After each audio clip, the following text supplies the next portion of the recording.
I'm here with Pablo Sucupira, the coach of the Fighting Nerds, the main coach, head coach. Yeah. I think you created the Fighting Nerds too, right? Yeah. You are in Paris for Caio Borraio and Mauricio Rufio, of course. How is everything? How has Paris been treating you, and how is the week gone? Man, it's been a good week. You know, when you are a fight week with two guys fighting, you don't know the city too much. I've just been in hotel and training. But it's been a good week.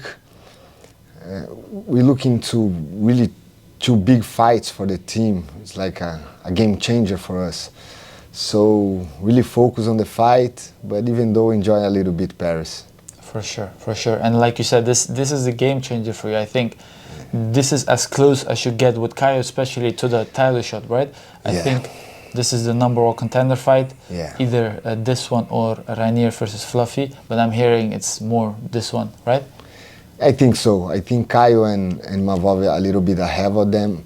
But I know the company likes a good show, so we know if we have to win Mavov in a good fashion. Because if Fluffy put on a show against the Reader, he might goes ahead of us. So we are ready to also put on a show and prove that Caio should be the next contender for the belt.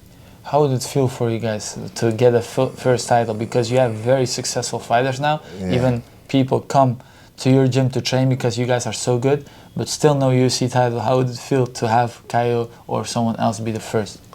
Man, it's a realization of a long journey, you know. I know the pressure they are putting on us, that the Fighting Nerds always put on a spectacle on the fights, but everybody is waiting to see if we are championship material, you know, because the hype is here, the techniques here, the knockouts are here, but still we don't have a belt. So, man, I accept this pressure. We are ready for the belt. We're ready to go step by step, but I think we deserve that spot. 100%. And I think you have the four main guys, of course, and I think all of them are championship material, right? I think it's not possible that not one of them is going to get a title at some point. I think it has to be at least one, right? You would probably agree. I hope four of them. Yeah, of course. Yeah, I think the four guys, the main four guys of the team, are looking for the belt. You see Carlos, he's gonna fight the number 3 guy. You have Jim Silva fighting the number 1 guy. Caio fighting the number 1 guy. Rufy is still a little bit behind, but even though, because of the way he fights, I think he's gonna be a short way to the title.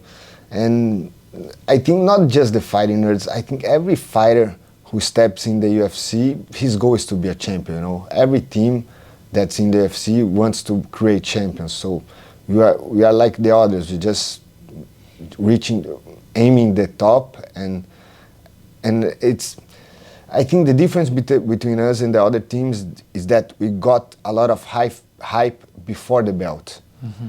And this is good, but it's always a pressure, you know. 100%. So we accept that. We understand that people are waiting for any defeat from us to say a lot of stuff. But like when Carlos fought Yangari and lost that fight, our main asset is not being undefeated. I think our main asset is how we evolve after a defeat. You see, Carlos after Yangari, he came back really in a really good fashion. Yes. I think was his best performance in the company yet. So we are here to win both fights and win the belts, but if we need to lose some fights before that, we're okay with that also. Yes, you just mentioned Rufy is a little bit behind, right? Yeah. But everyone I'm asking is saying this guy is the best guy. I even asked the jiu-jitsu coach. He said, I look at him, I know this is the best guy out of all of them. He gives the McGregor feeling, saying. Yeah. I feel like maybe in terms of talent, he might be the best. But what do you think? Man, I think it's like that. I have 4 different kind of animals in my team, and each animal has his own powers and his own weakness.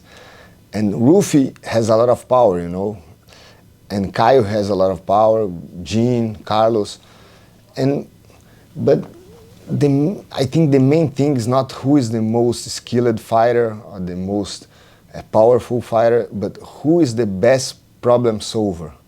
Because to reach the belt, you need to solve a lot of problems. And we are proving that we can solve those problems. And I don't know who is the best one, but I'm looking forward to see those guys against the top guys. Yes, me too, obviously. I think that the Fighting Nerds, the hype is just so big. You want them to fight the biggest guys already, but obviously they have to be built up. And I think it's very nice that you said it, that you're okay with them losing if needed, because they bounce back better from it. And Carlos said himself, if I didn't have this loss, I would not be this fighter I am right now. Agreed. Yes. And what does it feel like for you, by the way? Because you have had so much success, and there's now so many other people, like Polish guys even coming over, Alexejczyk brothers coming over to Fighting Nerds. How does it feel like for you seeing these guys come over because you are so popular and such a good gym, and you see them having so much more success now? It's an interesting thing, because if you think about MMA, especially Vale Tudo back in the days, is a sport that is kind of developed in Brazil.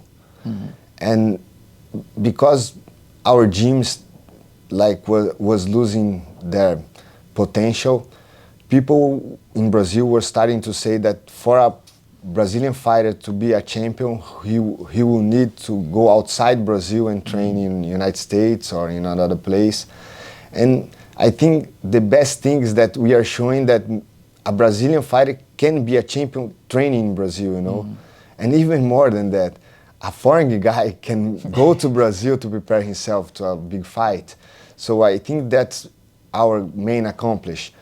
We are showing to the Brazilian people that we're still one of the biggest power in MMA, and we have a big team there that you can stay there and stay in the Brazil and be champion living there. And that's important to you, to show this? Of course, brother. It's like we represent Brazil. We represent not just the fighters, but the Brazilian culture, the Brazilian economy, and the Brazilian companies. And we are a Brazilian company, you know. And we are glad to show that Brazilians can trust in our company to reach the top. And I hope not just to make a Brazilian champion, but a Brazilian champion training in Brazil. Yes. It's funny because the same thing I've heard a lot of Dagestani say about their own people. Like a lot of Russians, they went to America to train there. Now a lot of people go to Dagestan to train. And now this is similar happening here. It's kind of crazy how that happens, huh? Yeah. I think because one thing that people didn't understand well is that to create a champion, the thing that is less important is structure.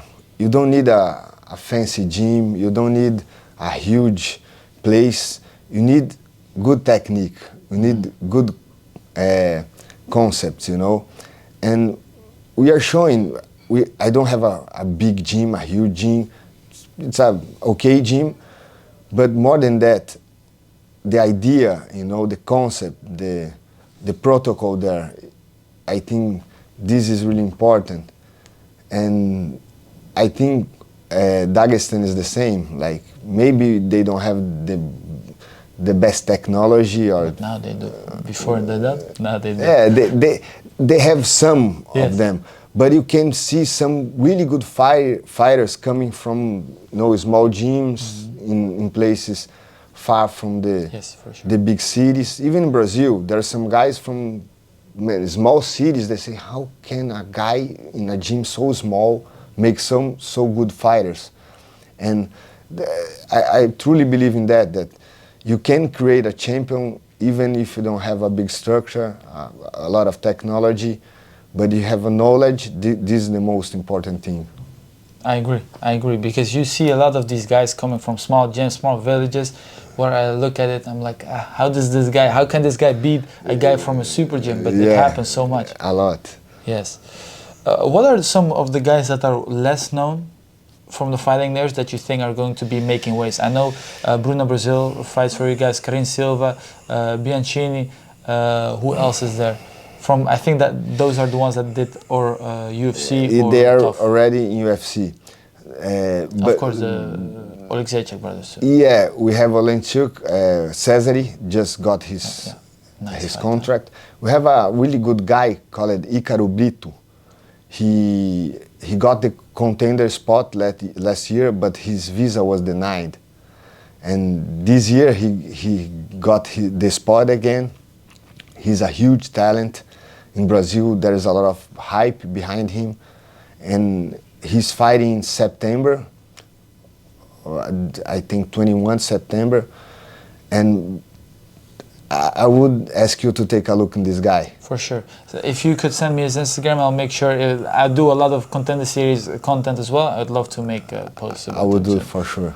All right, thank you. I want to keep it short because, it's Rush Fight Week. I want to respect your time, so thank you a lot for this interview, and hopefully see you soon. Emil, I would like to say that I enjoy and appreciate a lot your content, what you're doing. I see the effort you guys have. I see not just how much you like the fighting game, but how much you guys study, and you're a serious guy. I respect a lot, and I appreciate that MMA press has guys like you that works without the support you deserved, but the will inside you, it's enough for you guys. So thank you. I respect you a lot. A lot. This really means a lot to me from one of the biggest minds in MMA. So thank you a lot for this. What's that? Thank you. Thank you, brother. Good.